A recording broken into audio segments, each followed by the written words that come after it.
ज्यावेळेस 2010 आणि 11 या साली स्थापन झाली. आणि उन्नती या शब्दाचा इंग्लिश मध्ये अर्थ आहे एडिफिकेशन. उन्नती म्हणजे एडिफिकेशन, उन्नती म्हणजे अर्थ आहे.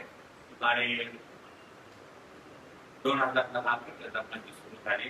काही मी त्या अगोदर अभय इन्स्टिट्यूट मध्ये होतो आणि देवाने सर्व महाराष्ट्रामध्ये चांगल्या प्रकारे उपयोग करून घेतला. आणि नंतर काय मध्ये बरेच लोक येत होते, वेगवेगळ्या विचारांचे होते, वेगवेगळ्या सिद्धांताचे होते. आणि मग मला असं वाटलं की हे जे आहे फार मोठी गडबड होत आहे या ठिकाणी.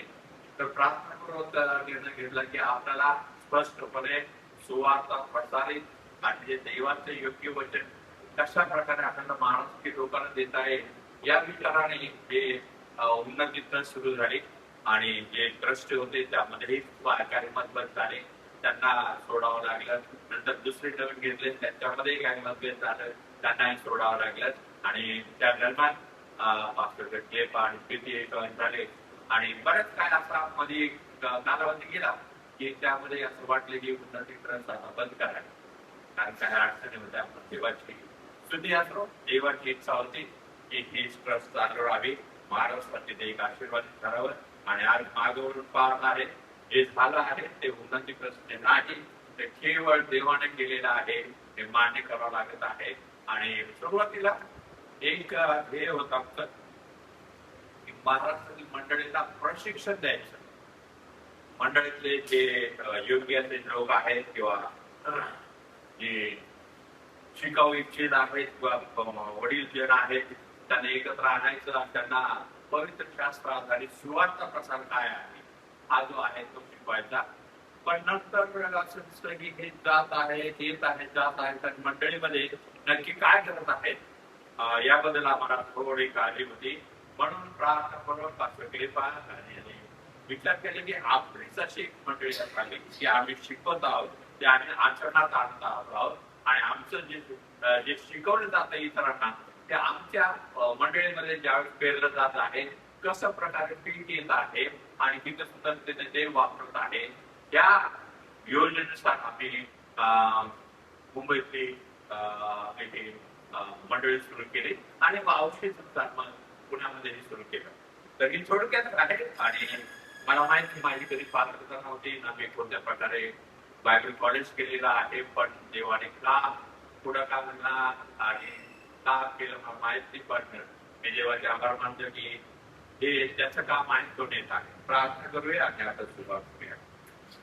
धन्यवाद आपल्या जीवन देवा, तुझे आभार, तुला स्तुती, तुला आराधना, कारण स्तुतीच पात्र पाच एक मी आमचा प्रभू ख्रिस्त आहे की दोघं समोर केलेला. ही जी मंडळी आहे या मंडळीला 5 वर्ष पास्टर केपा यांच्या नेतृत्व, त्यांचे कुटुंब आणि ते सर्व प्रेषक यांचा समेत पैतृत्व हा 5वा वर्धापन दिन दिलेला आहे. पुण्याच्या मंडळीसाठी पण तुला धन्यवाद. आज आम्हाला माहित आहे की जर मंडळी पवित्र वचन जे आहे व सामान केलेला ख्रिस्त जो आहे त्यावर जर उभारलेला आहे तर जगाच्या दृष्टीने ते किती मोठी असेल, किती मोठी इमारत असेल, किती मजले असतील, किती आर्थिक स्रोत असेल, दिखावा असेल, अनेक गोष्टी असतील की लोक त्याला कदाचित आशीर्वाद करतील. परंतु आम्हाला माहिती आहे की तो आम्हाला या मोठा भव्यदार गोष्टीसाठी बोलवलेलं नाही, तर आम्हाला आत्मे लेखण्यासाठी आणि वधस्तमान केलेला ख्रिस्त गाजवण्यासाठी बोलवलेला आहे.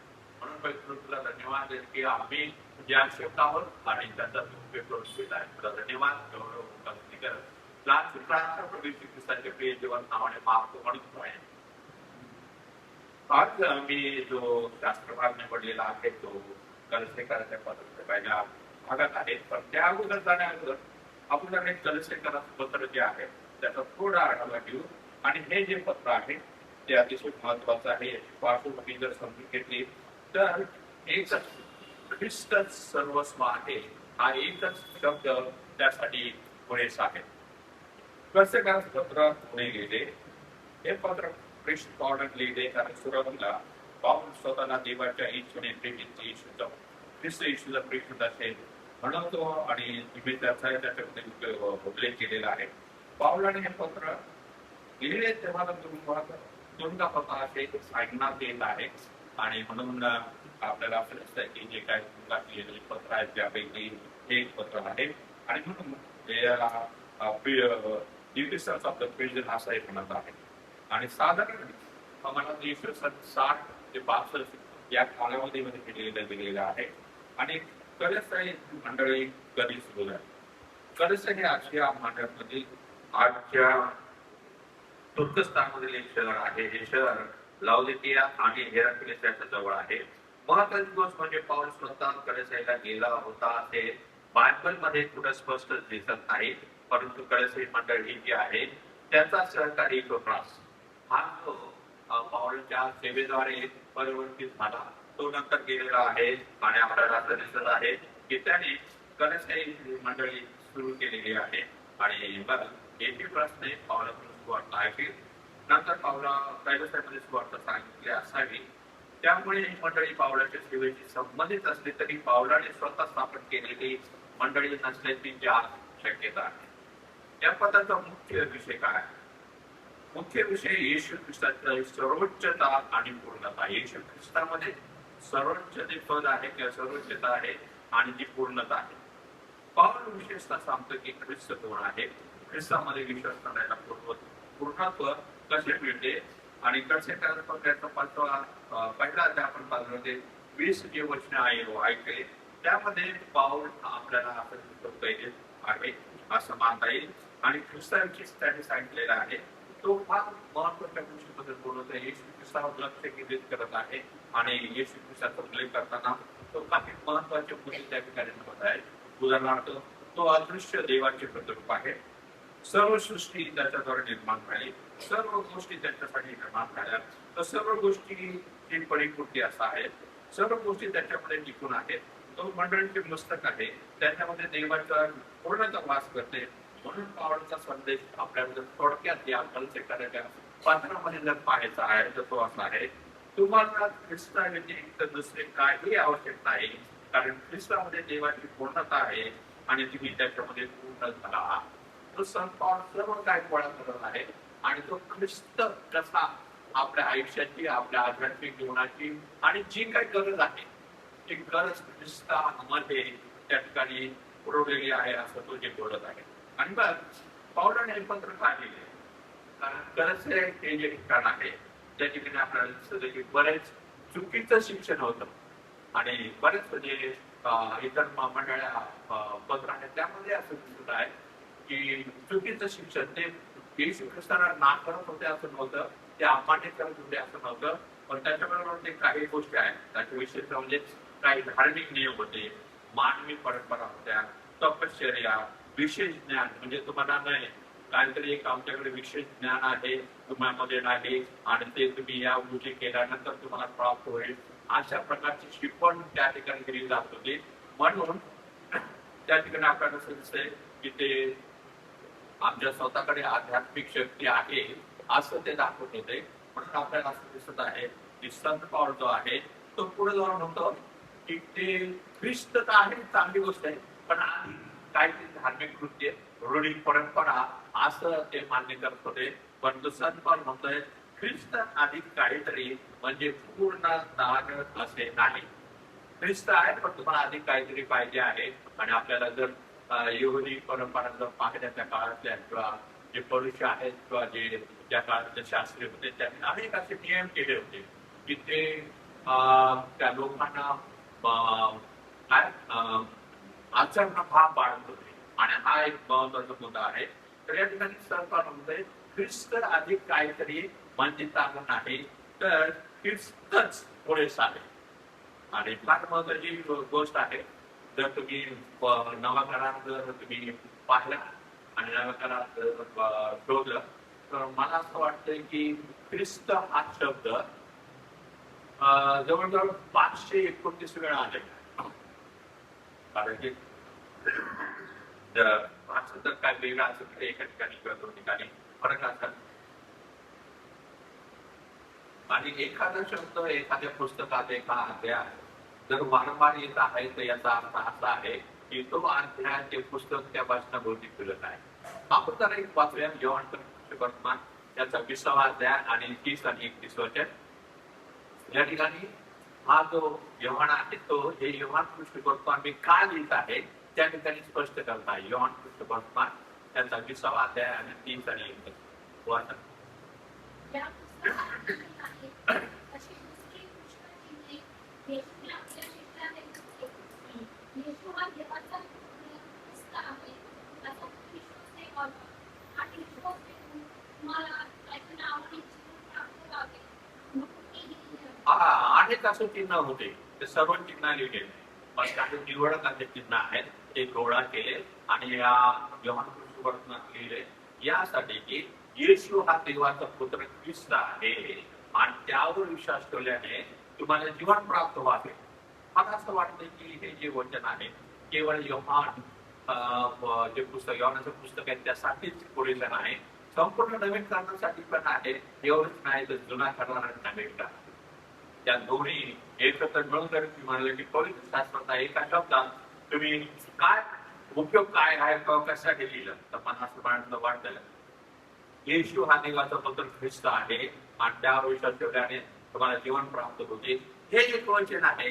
मला असं वाटतं की त्या संपूर्ण पवित्र शास्त्राचा जो काही आशय आहे ते आपल्याला समजून सांगेल. म्हणून कणसड याचा दुसरा त्याच्या 8व्या सत्पावर जो आहे मानवी परंपरा आणि जगाच्या मूळ तत्वानुसार असलेल्या तत्वज्ञानापासून सावध राहण्याचं सांगतो. ज्या मानवी परंपरा आहेत ज्या दाखवल्या जात आहेत किंवा सांगितले जात आहेत त्या मानवी परंपरा आणि जे तत्वज्ञान आहे मानव जगाचं तत्वज्ञान आहे या दोन गोष्टी तो पुढे करत आहे म्हणत आहे यापासून तुम्ही स्वतःला दूर ठेवा.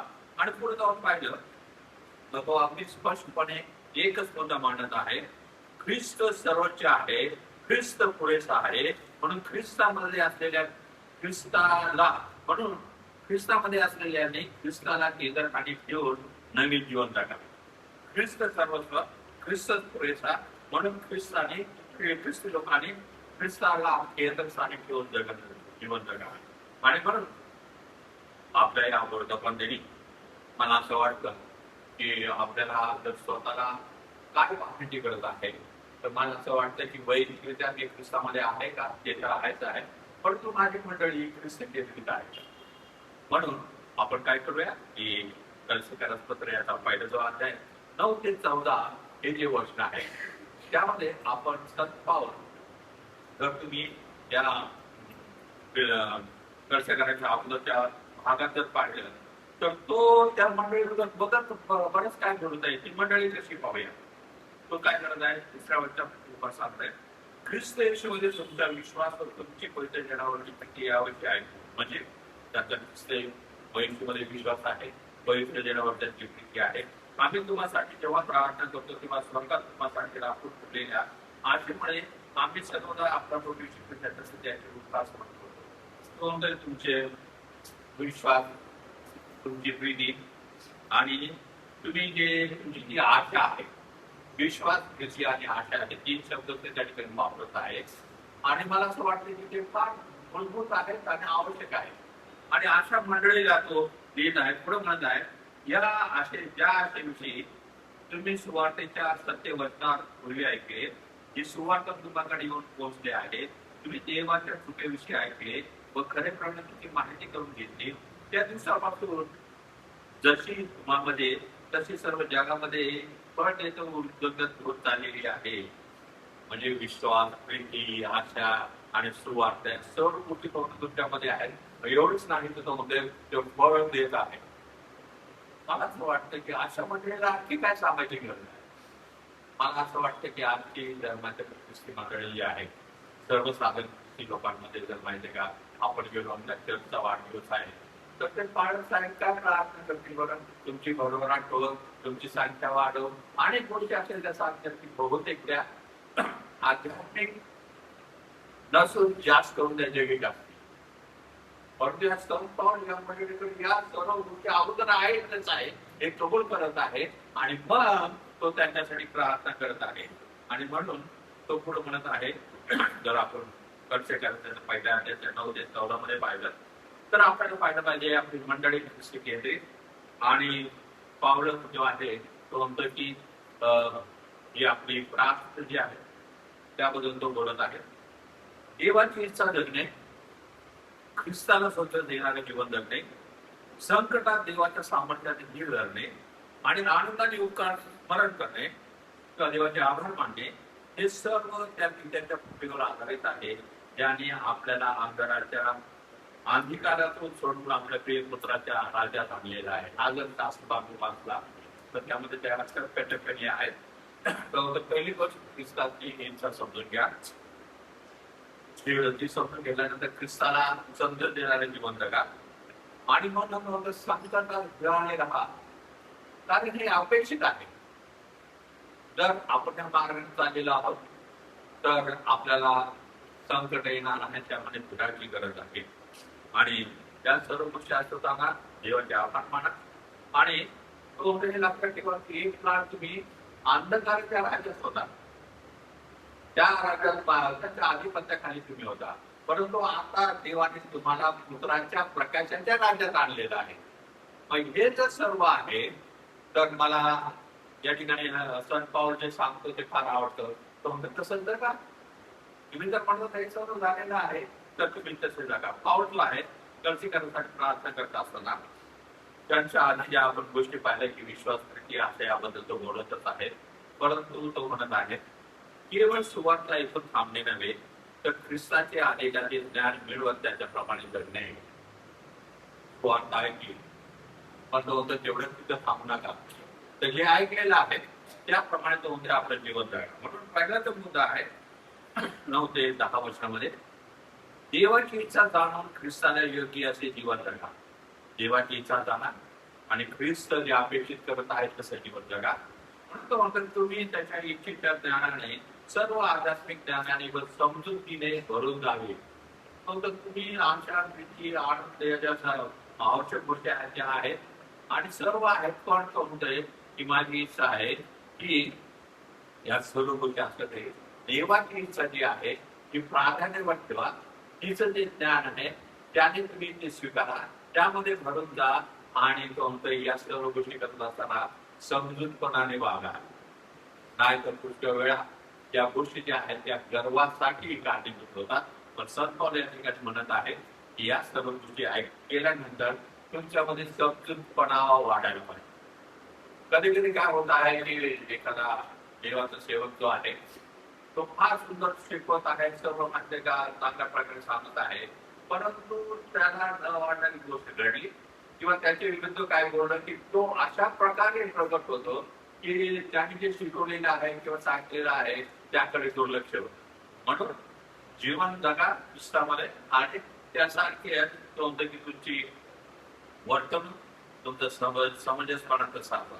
आणि तो फार मोठ्या प्रमाणे अगदी स्पष्टपणे म्हणतो सर्वप्रथम त्यांच्यासाठी देवाच्या इच्छेचे ज्ञान व्हावं. या कलसेकरांसाठी तो होतं की तुम्ही या सर्व गोष्टी आहेत, आनंद आहेत, सुवार्ता आहे, त्यामध्ये वाढत आहात, पण मला तुमच्यासाठी पहिल्या क्रमांकावर काय मागायचं लागतं तर माझी इच्छा आहे की काय देवाचे ज्ञान आहे. कारण आपल्याला माहित आहे की परमेश्वराचे हा ज्ञानाचा उद्योग.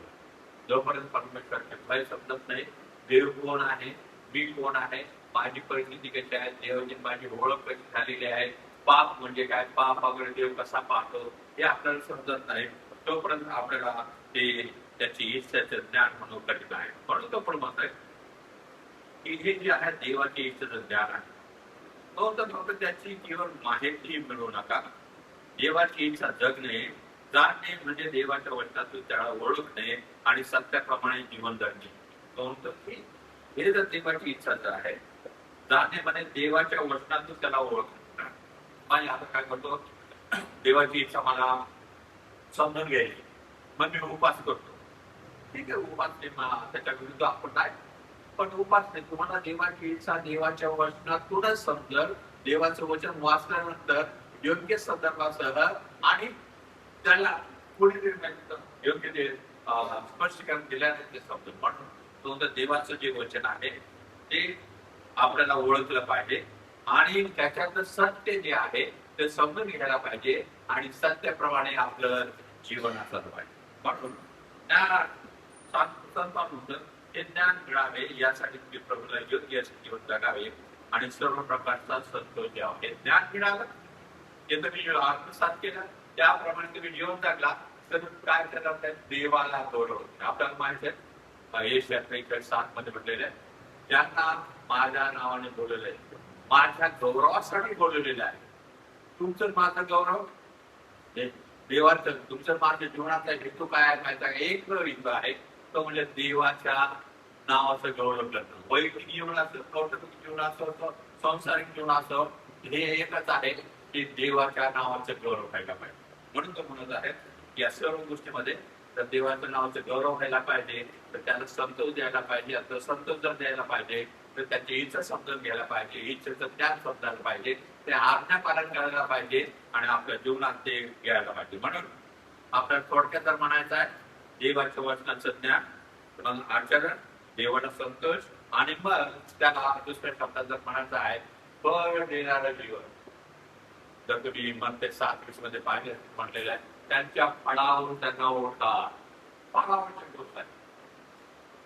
फळ हे जे आहे ते आपली ओळख देतो, आणि जी ओळख जे आहे ते देवाला संतोष देणारा असलं, त्याच्या ज्ञानामुळे असलं, त्याच्या अभ्यासामुळे किंवा वचनामुळे असलं तर ते दिसून येतं. नाहीतर बरेच काही लोक त्यांना जगी ज्ञान पुष्कळ आहेत, त्याची फळे पण मोठे मोठे आहेत, परंतु ही जर सिक्वेन्स नसेल, देवाचं ज्ञान, आचरण, ख्रिस्ताला संतोष आणि फळ देणारे जीवन, ही जर सिक्वेन्स नसेल तर ते किती चांगलं वाटलं तरी त्यातून देव अडचण नाही. म्हणून जर खरे ख्रिस्ती ज्ञान जीवन बदलते, चांगले धर्मशास्त्र चांगले जीवन निर्माण करत नसेल तर आपण ज्ञानाचा योग्य उपयोग केला नाही.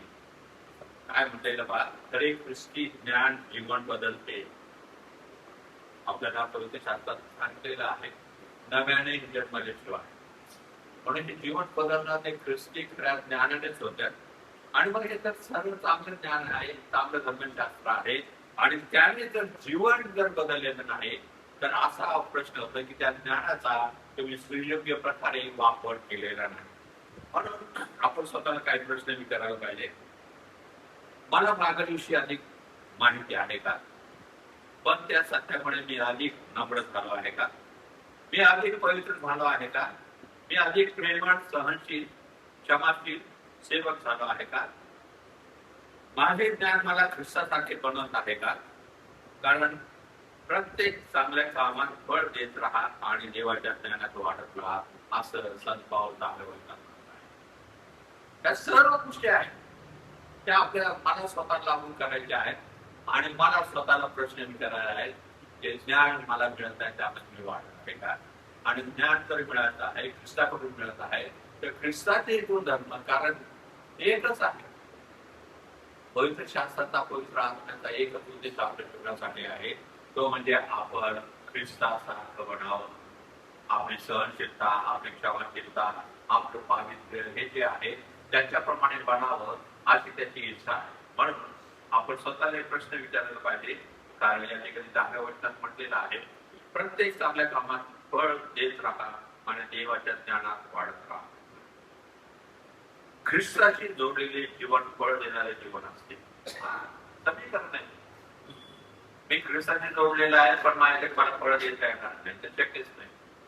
ते आउटकम आहे ख्रिस्ताची. म्हणजे इथं संत पाऊल म्हणत आहे, ख्रिस्ताची जोडलेले जीवन फळ देणारे असते. ख्रिस्ती जीवन म्हणजे केवळ योग्य शिक्षण धरणे नव्हे, तर ख्रिस्तामध्ये राहून ख्रिस्तासाठी फळ देणे होय. ख्रिस्ती हे जीवन म्हणजे चांगलं सुयोग्य ज्ञान मिळत राहणे एवढं नाही, तर त्या मिळालेल्या जीवनाचा योग्य त्या प्रकारे जीवनातून फळ देण्याने आपल्याला ते दिसून यायला पाहिजे. आणि दुसरा मुद्दा 11व्या वर्षातून आपल्याला घेता येईल, आणि तो म्हणतो देवाच्या सामर्थ्याने संकटात धीर धरा. फार महत्वाची गोष्ट आहे. तुम्हाला सांगतो, अडचणी, समस्या आणि काय म्हणतात त्रास हे गोष्ट वेगळी आहे, संकट वेगळं आहे. अडचणी घरात काहीतरी कमी जास्त आहे, समस्या म्हणजे कोणतरी मुलांची माहिती का काहीतरी शाळेत समस्या आली किंवा कामात समस्या आहे. अडचण हे वेगळं आहे, समस्या वेगळं आहे, संकट हे फार तीव्र आहे, ते मनावर जीवनावर माझ्या का परिणाम करणार आहे. आठवण होतं की जर आलं तर शक्यता आहे याची असं म्हणत नाही तो संकट येणारच आहे, पूर्वी धरलेला आहे. आणि त्याकडे पाहत असताना तो म्हणत आहे की तुम्ही धीर धरा. आज म्हणजे का त्या जगाला किंवा आपल्या ख्रिस्ती व्यक्तीला अनेक ज्या गोष्टी आहेत त्याची गरज आहे. सर्व मानवाला वाटता येईल धीर धरण्याची जी गरज आहे ते म्हणजे का प्रथम स्थानावर आहे. आपण अगदी आत्मिक आहोत, आपण माहिती का वेळ आला फार सुंदर विचार देवाला, पण ज्यावेळेस संधी मिळते आपला जो आपल्यात उरलेला दैहिक स्वभाव आहे तो वर येतो आणि आपली ही आध्यात्मिक लढाई आहे ती सोडून आपण आपल्या दैहिक हत्या बाहेर काढतो. आणि त्यावेळेस की ज्यावेळेस आठवड्याची वेळ असते ज्यावेळेस खरी साक्ष लोकांसमोर यायची असते त्यावेळेस तुम्ही आणि मी आणि इतर जे लोक आहेत त्याच्यामध्ये काहीच फरक दिसत नाही. संत पॉल या ठिकाणी म्हणत आहे की तुम्हाला देवाच्या सामर्थ्याने हे जे धीर येणं आहे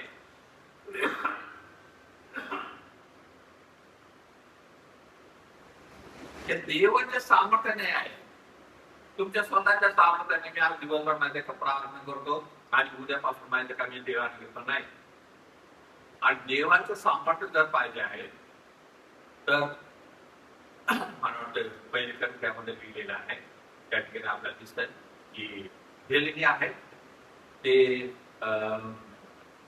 आपल्या चमत्काराची अपेक्षा करत आहेत आणि ग्रीक जे आहे ते ज्ञानाचा शोध करत आहेत. पण संत म्हणतोय माझ्याकडे जो आहे तो वधस्तंभावर खेळायला ख्रिस्त आहे तर देवाचं सामर्थ्य आणि ज्ञान आहे. आता तुम्हाला मला जर देवाचं सामर्थ्य हवं आहे तो वधस्तंभाच्या पायथ्याशी गेल्याशिवाय दुसरा पर्याय नाही. तिथं जाऊन जर तुम्हाला हे समजलं नाही की माझी जागा होती मी त्या वधस्तंभावर होतो आणि परंतु त्याने ती जागा घेतलेली आहे. तिथं जर तुम्ही बघणं झालं नाही ना मी तुम्हाला सांगतोय मी तर कोणत्याही ठिकाणी तुम्ही बघणं होणार नाही. त्या ठिकाणी जर माझ्या त्याचं प्रेम जर दिसलं नाही तो काय म्हणत आहे माहिती का ते म्हणत आहे विजयासाठी तुझं पाप एवढं मोठं आहे की त्यासाठी जगातले सर्व जनावर जर दिले तरी त्याचा काय उपयोग नाही. त्यासाठी माहितीये का माझा पुत्रच मला खाली पाठवावा लागत आहे, त्याला वधस्तंभावर खेळून मारावं लागत आहे. हे तुझं पाप पण त्याच्यावर हा उपाय. जोपर्यंत पापाची भयानकता आहे ती समजत नाही तोपर्यंत वधस्तंभावर खेळायला ख्रिस्त समजत नाही कारण सामर्थ्य आणि ज्ञान आहे. म्हणून जर समस्या आली अडचणी आली जर धीराने घ्यायचं आहे तर ख्रिस्ताचं सामर्थ्य जे आहे ते मिळायला पाहिजे. म्हणून सर कोण काय म्हणते बा त्याच्या गौरवशाली सामर्थ्यानुसार तुम्ही सर्व प्रकारच्या सामर्थ्याने समर्थ व्हा. गौरवशाली देव त्याचं गौरव जे आहे शब्दाने कृती निर्माण केलेली आहे. शब्दाने तो राड लाल समुद्र त्यांनी काय हटवलेला आहे. शब्दाने लावरसला बाहेर काढलेला आहे. हे त्याचे शब्द आणि तो गौरवित आहे.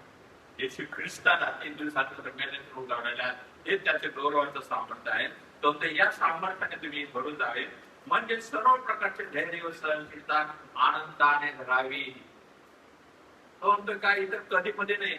सर्व प्रकारे धैर्य सहनशीलता आणि धैर्य माहिती का हे केवळ मी कोण आहे ख्रिस्ताने माझ्यासाठी काय केलेलं आहे ख्रिस्ताने कोणते मला अभिवचन दिलेले आहे आणि मी माझ्या जीवनात आहे एकता आहे वैयक्तिक आहे त्या ठिकाणी मी कसा जगत आहे त्या सर्व गोष्टीच्या पवित्र शास्त्रात आपण पाठवून पाहतो.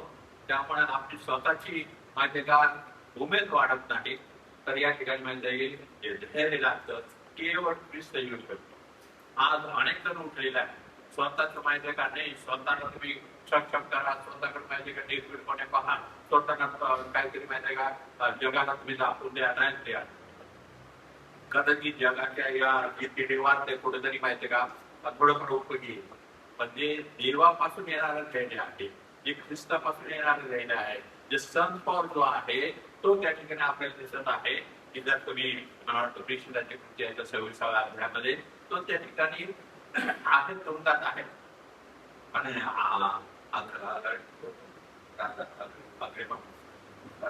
राजा अग्रिप्पा आहे तो तिथं आलेला आहे आणि त्या ठिकाणी असं दिसत आहे की तो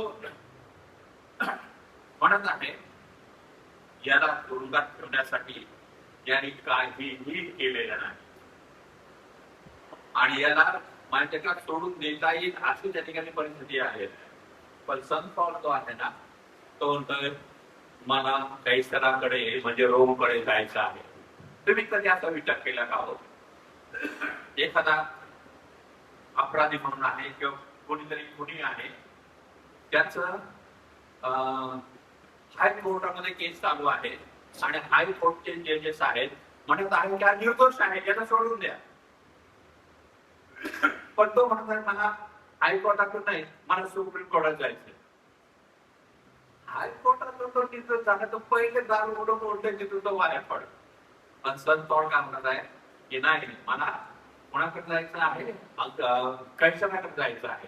कारण ज्यावेळेस प्रेषिताच्या कृत्यामध्ये 15 मध्ये त्याला निवड करण्यात आलेली आहे, त्या ठिकाणी म्हटलेलं आहे तुला राजासमोर उभं राहायचं आहे.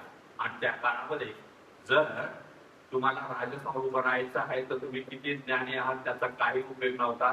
राजासमोर तुम्हाला त्या परिस्थितीमध्ये एक कैदी म्हणूनच माहिती का उभं राहण्याची संधी मिळत होती. आणि संत पौलाला माहित होते की मला जर कैसराकडे जायचं आहे ते कैदी म्हणूनच जावं लागेल, कारण मला देवाने सांगितलेलं आहे तुला राजासमोर उभं राहायचं आहे. अजून एक राजा राहिलाय तो कैसराचा, त्याच्यासमोर मला उभं राहायचं आहे. कारण काय माहितीये का, त्याचं पाचारण त्याला माहित होतं. देवाने त्याला निवड कशासाठी केलेली आहे, त्याचे हेतू काय आहेत ते त्याला माहित होतं. म्हणून तो मला आता सुटण्याची क्षमता आहे, सुटण्याची शक्ती आहे. मी स्वतःला सोडून घेणार नाही, कारण मला ज्यावेळेस ख्रिस्तासमोर उभं राहायचं आहे त्यावेळेस त्याने मला ते पाचारण केलेलं आहे की सर्व राजासमोर उभं राहायचंय. तो मला प्रश्न विचारलाय कैसरासमोर तू उभं राहिला होता का? संकट हे जे आहे फार अशा प्रकारे माहिती का कार्य करत आहेत की त्यातून माहिती का जो काही पाचारण करणारा देव आहे, ज्याने आपली लायकी नसताना पाचारण केलेलं आहे, त्याच्यापासून आपण सहज दूर जातो. कारण काय माहिती का, आपला त्यात दुटप्पीपणा आहे. देवाला गौरव द्यावे, मी कुठं आहे का, मला काय करता येईल का, याकडे पहा. पण संत पॉल म्हणत आहे तुमचं संपूर्ण जे प्रकारचं धैर्य आहे आणि सहनशीलता आहे त्यामध्ये आनंद करावा असं तो म्हणत आहे. आणि संत पॉल पुढे म्हणत आहे, संत पॉल प्रार्थना करतो की त्यांना देवाच्या सामर्थ्याने सामर्थ्य मिळावे. कोण मंडळी पुन्हा पुन्हा जावं लागत आहे. कलश मंडळी आहेत त्यामध्ये काय विश्वास आहे, त्यामध्ये प्रीती आहे, त्यामध्ये विश्वास आहे, आशा आहे, त्यामध्ये सुवार्तेला फळ देत आहे. अशी सर्वांत सुंदर मंडळी असताना संत पॉल म्हणतोय की तुम्हाला देवाच्या सामर्थ्याने भरण्याची गरज आहे. लक्षात घ्या, संत पॉल असं म्हणत नाही प्रभू त्यांच्या सर्व अडचणी काढून टाक. तो म्हणतो प्रभू अडचणी टिकून राहण्यासाठी त्यांना सामर्थ्य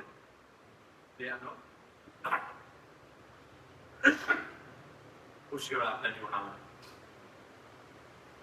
अशा समस्या येतात. मला असं वाटतं एक बाई आहे आणि तिचा जो बॉस होता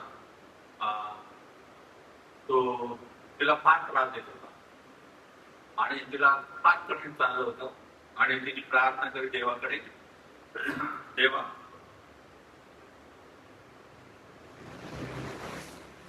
या बॉसला इथून बदली कर. आणि काही दिवसांनी त्यांची बदली झाली. तिला फार आनंद आला की काय केलेला आहे की तो बॉस बदललेला आहे. पण दुसरा जो बॉस आला तो पहिल्या बॉस पेक्षा फारच निष्ठुर होता. मग ती म्हणतात पहिल्या काय होता मालकाला परत पाठव नाही.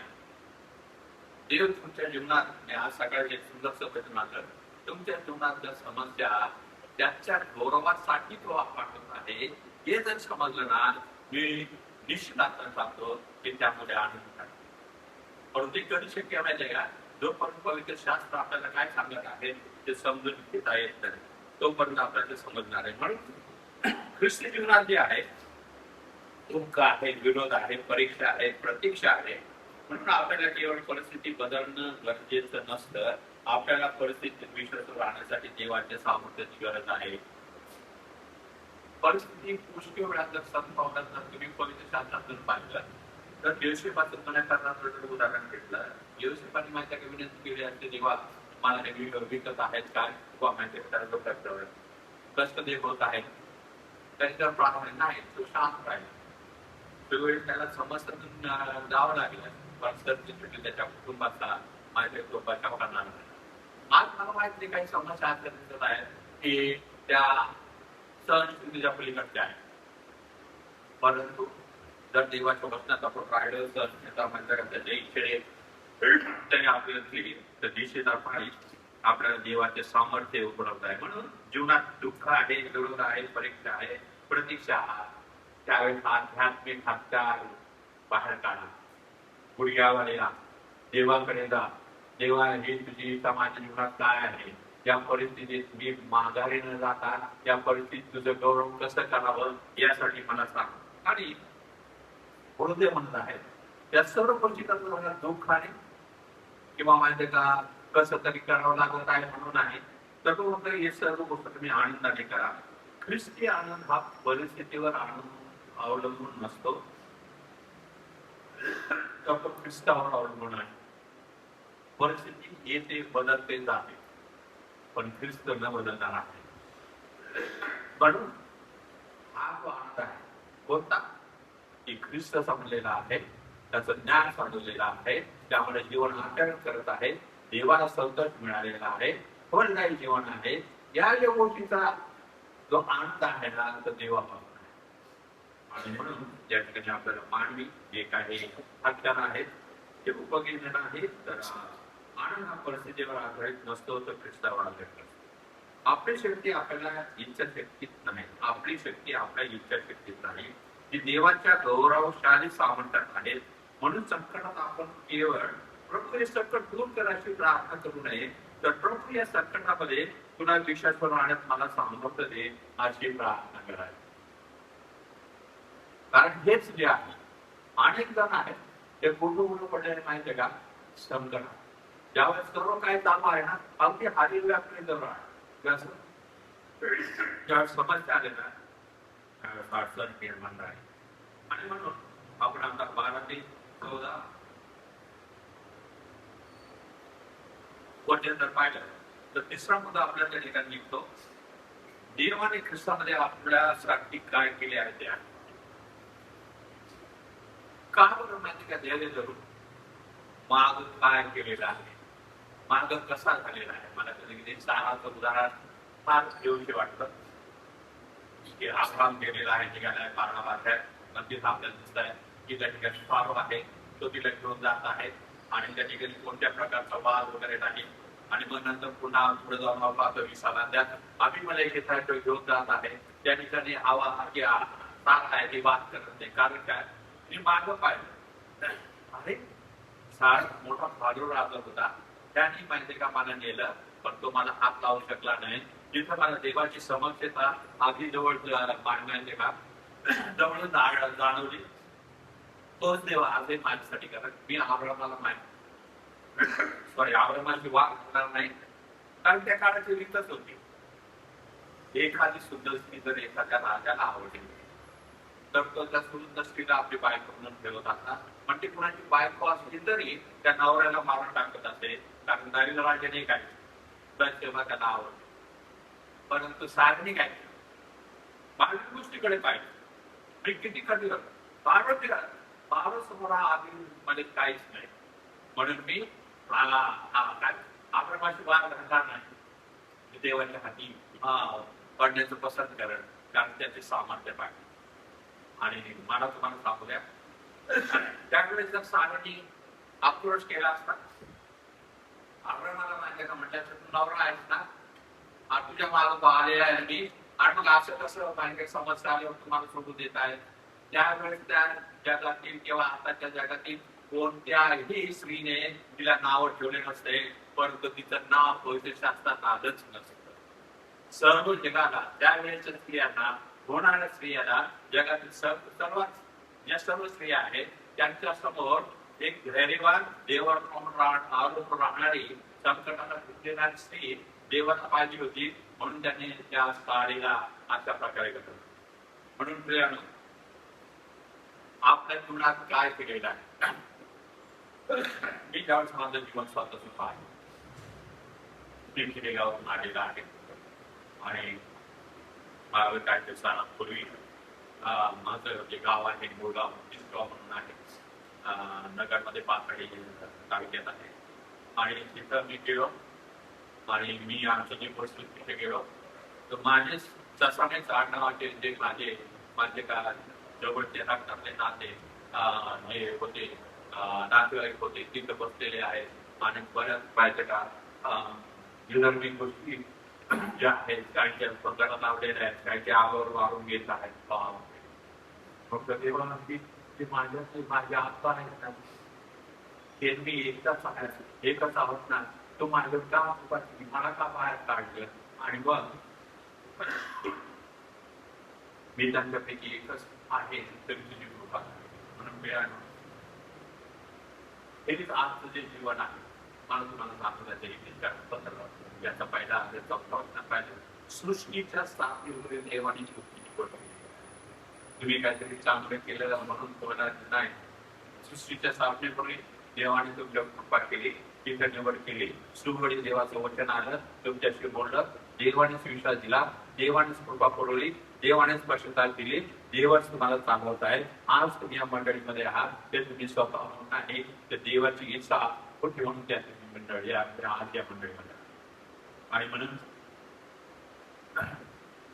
काय आम्ही कुठं होतो, कुठं चाललो होतो, तिथून देवाने मला कसं बाहेर काढलं ते आपण पाहिलं. आणि जर मार्ग वळून पाहायचं आहे तर आपल्याला काय काय केलेलं आहे या ठिकाणी संत पाऊल 12 वर्षामध्ये पित्याने आपल्याला वारसासाठी योग्य केले. आपण वारस नव्हतो पण वारसासाठी त्याने काय योग्य केलेले, पित्याचे उपकार मानावे, त्याने प्रकाशातील जनाला पवित्र जनाच्या वचनात सहभागी होण्यात आपल्याला योग्य असे केले, त्याने योग्य केले. आपण योग्य नव्हतं. ही पहिली बाब जी आहे ती आपल्याला देवाची कामगिरी उपासना करण्याकरता उभी केली. आपण स्वतःला देवाच्या राज्यासाठी योग्य केले नाही, देवाने आपल्याला योग्य केले, ते कृपेचं कार्य आहे. आपण पापी दोषी ऐकले होतो पण देवाने ख्रिस्तामध्ये आपल्याला आपल्या लोकांमध्ये स्थान दिले आणि भविष्यातील वारसाचे भागीदार केले. म्हणून आपला आत्मविश्वास आपल्या स्वतःच्या चांगपणावर नाही, देवाच्या कृपेवर असावा. दुसरा मुद्दा स्तुती करण्यात आली, त्याने आपल्याला अंधाराच्या अधिकारातून सोडवले. 13 होते फार मोठा दिवस होता. अंधकाराची सत्ता जी आहे ती आपल्यावर होती, त्याचं आधिपत्य होतं, आपण जे नियंत्रण करत होतो. त्याने आपल्याला काय केलेलं आहे, त्या अंधकाराच्या म्हणून ते वचन सांगतात, त्यांनी आपल्याला अंधाराच्या अधिकारातून सोडून आपल्या प्रिय पुत्राच्या राज्यात आणले. तिथं होतं त्याने फक्त सोडत नाही, ते पण घेतलं आणि त्याचा प्रिय पुत्र आहे त्याच्या राज्यात आणलं. हा ख्रिस्ती जीवनाचा अत्यंत महत्वाचा बदल आहे. आणि अंधारातून प्रकाशात आपण आज अंधकाराच्या अधिकाराखाली होतो. देवाने आपल्याला केवळ सुधारले नाही, त्याने आपल्याला सोडवले. आणि लक्षात घ्या, तो केवळ कशापासून सोडवत नाही तर कशात आणतो. तो अंधारातून सोडतो असं नाही, तर तो आपल्याला कशात आणतो हे समजून घेणं आपल्याला गरज आहे. म्हणून आपण अंधारातून प्रकाशात आलेला आहे, त्याच्या अंधाराच्या अधिकारातून देवाच्या राज्यात आलेलो आहोत, पापाच्या सत्तेतून आपण क्षमेत आलेलो आहोत, मृत्यूपासून आपण सुटून जीवनात आले. आणि पूर्ण राज्य जे आहे कोणत्या राज्यात आणलेलं आहे तर ते त्याच्या प्रिय पुत्राचं राज्य आहे की ज्या ठिकाणी त्याचं प्रेम आपल्याला दिसतं. कोणाचाही नाश होऊ नये अशी त्याची इच्छा आहे. तो आपण सुधारावं, सुधारल्यानंतर विचार करतो असं नाही. त्याच्यामुळे त्याने सृष्टीच्या स्थापनेपूर्वीच देवाने मानव निर्माण करणार होता, मानव पतन पावणार होता आणि देवापासून दूर जाणार होता. हे देवाला ठाऊक होतं. म्हणून त्याने काय केलेलं आहे, त्यांच्या गौरवासाठी काही जणांना पृथ्वीच्या स्थापनेपूर्वीच निवडलेलं आहे आणि आपली त्याची निवड झालेली आहे, त्यामध्ये देवाला गौरव असतो. आणि मग ख्रिस्त हा आपला केवळ चालणारा नाही, तो आपला राजा देखील आहे. आणि मग तिसरा महत्वाचा मुद्दा आपल्याला त्याची उपस्थिती करायची आहे. ख्रिस्तामध्ये आपल्याला मुक्ती आणि म्हणजे पापाची क्षमा वचन 14 सांगितलं. ख्रिस्तामध्ये आपल्याला मुक्ती आणि आपल्या पापाची क्षमा मिळते, तिथे असं लिहिले आहे. त्याच्यामध्ये आपल्याला मुक्ती म्हणजे पापाची क्षमा मिळाली आहे. सर्वात या जगामधला सर्वात मोठा अधिकार काय का आशीर्वाद काय माहितीये का, आपल्याला आपल्या पापाची क्षमा झाल्याची जाणीव. आणि आपल्या चांगुलपणाने, आपल्या कृतीने, आज्ञापालनाने काय हे केवळ देवाने कृपेने हे दिलेलं आहे. म्हणून आपल्याला असं दिसतंय की आपल्याला क्षमा मिळालेली आहे. आणि या ठिकाणी जे सुवार्थ जे आहे ना, सुवार्थ संपूर्ण हृदय आपल्याला आवडते. आपण देवाची गौरव का करायचा आहे, कारण मागील गोष्टीमध्ये त्यांनी जे केले ते पाहायचंय. म्हणून ख्रिस्तामध्ये म्हणजे काय बरं, आपली मुक्ती ख्रिस्तामध्ये आहे, आपली क्षमा ख्रिस्तामध्ये आहे, आपलं राज्य ख्रिस्तामध्ये आहे, आपली आशा ख्रिस्तामध्ये आहे. मुक्ती म्हणजे ख्रिस्ताच्या कार्यामुळे पापाच्या दोषापासून आणि गुलामगिरीपासून सुटका. आणि पाव लगेच स्पष्ट करतो की मुक्ती म्हणजे पापाची क्षमा आहे. ही गोष्ट आहे पापाची क्षमा. त्यासाठी पाप म्हणजे काय, देव पापाकडे कसा पाहतो, आणि पापाची व्याख्या जरा ती सरळ सोपी करायची आहे. 1:4 मध्ये म्हटलेलं आहे, स्वयंचार हे पाप आहे. स्वयंचार म्हणजे स्वतःच्या इच्छेने वाटलं तसं जीवन जगायचं, मला माझं जीवन जगू नये. पण या ठिकाणी त्यापासूनही जीव आपल्याला सोडवत आहे, पापाची क्षमा आहे. म्हणून आपली चालण्याची खात्री आपल्याला परिपूर्ण कामगिरीत नाही. आपल्या पापाची क्षमा मिळालेली आहे. माझी कामगिरी, माझं काम हे परिपूर्ण आहे यामध्ये नाही, आपली अशा ख्रिस्ताच्या परिपूर्ण कार्यात आहे. त्यावेळेस तुम्ही आणि मी आपल्या पित्यासमोर उभं राहतो, तर तुम्ही मी आपण जे अशक्त किंवा पापी असे आहोत त्याकडे पाहत नाही. जर आपण ख्रिस्तामध्ये बाप्तिस्मा घेतला आहे, तो ख्रिस्त जसा परिपूर्ण आहे, ख्रिस्ताने जसं सर्व माझं आज्ञा पालन केलं, तसं तुम्हाला मला आपण त्याचं आज्ञा पालन केलेलं आहे असं ग्राह्य धरतो. म्हणून तो काय करतो, आपलं जे पाप आहे तो त्याच्यावर लागतो, बोधसमोर त्याला दिलं, आणि त्याची जी धार्मिकता आहे, त्याची जी नीतिमत्ता आहे ती आपल्याला त्यांनी पाहायला केली. ते आपल्या चांगल्या पद्धतीने नाही तर ते देवाने केलेलं आहे. म्हणून ख्रिस्त केंद्रित मंडळी, ख्रिस्त केंद्रित सेवक हा जो आहे तो एक त्याला उपयोगी हा जो उतार आहे. त्यामध्ये सत्पाव काय सुंदर नमुना देत आहे. तो म्हणत आहे, अधिक माहितीपेक्षा देवाचे ज्ञान मागा, ज्ञानापेक्षा परिवर्तित जीवन जगा, सोप्या परिस्थितीपेक्षा सहन करण्याचं सामर्थ्य मागा, सामर्थ्यापेक्षा देवाची कृपेची आठवण करा, आणि प्रत्येक गोष्टीत मी त्याचे उपवास करा. आपण अंधारातून स्वतः बाहेर आलेलो नाही, तर पित्याने आपल्याला सोडवलेले आहे. आपण देवाच्या राज्यासाठी स्वतःला योग्य असे केले नाही, तर त्याने आपल्याला करून घेतलेलं आहे. म्हणून पित्याने आपल्याला योग्य केले. आपण स्वतःला पापातून मुक्त केलेलं नाही, ख्रिस्तामध्ये आपल्याला मुक्ती आणि पापाची क्षमा मिळालेली आहे. म्हणून कर्सेकरांचा पत्र याचा पहिला अध्याय 9-14 या वचन आपल्याला ख्रिस्ताकडे घेऊन जाते. आणि जर हे आपल्याला थोडक्यात या संदेश आहे त्याचा सार जर माहिती का आपल्याला 3-4 वाक्यात जर बोलायचं असतं तर आपल्याला असं म्हणता, ख्रिस्ताला घ्या, ख्रिस्ताला संतोष देणारे जीवन जगा, ख्रिस्ताच्या सामर्थ्याने दुःख सहन करा, आणि ख्रिस्तामध्ये मिळालेल्या कृपेसाठी पित्याचे उपकार स्मरण करा. म्हणून आपली ही जी मंडळी आहे, त्या मंडळीमध्ये कर्सेकरांचे पत्र आहे, त्यामध्ये जे म्हटलेलं आहे, त्या विश्वासाची प्रीती, तिथे आशा, सुवार्ता आणि देणारा फळ असा असताना देखील सद्भाव त्यांना आम्ही प्रार्थना करत आहे.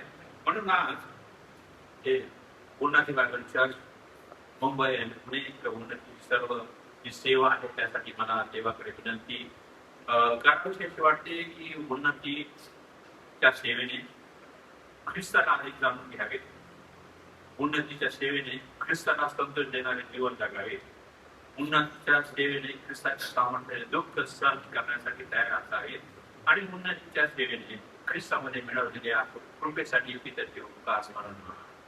म्हणून ख्रिस्ती जीवनाची सुरुवात ख्रिस्तापासून होते, वाढ ख्रिस्तामध्ये होते, आणि अंतिम आशा ही ख्रिस्तामध्येच आहे. सुरुवात ख्रिस्त आहे, मध्य ख्रिस्त आहे, शेवट ख्रिस्त आहे. देव करो.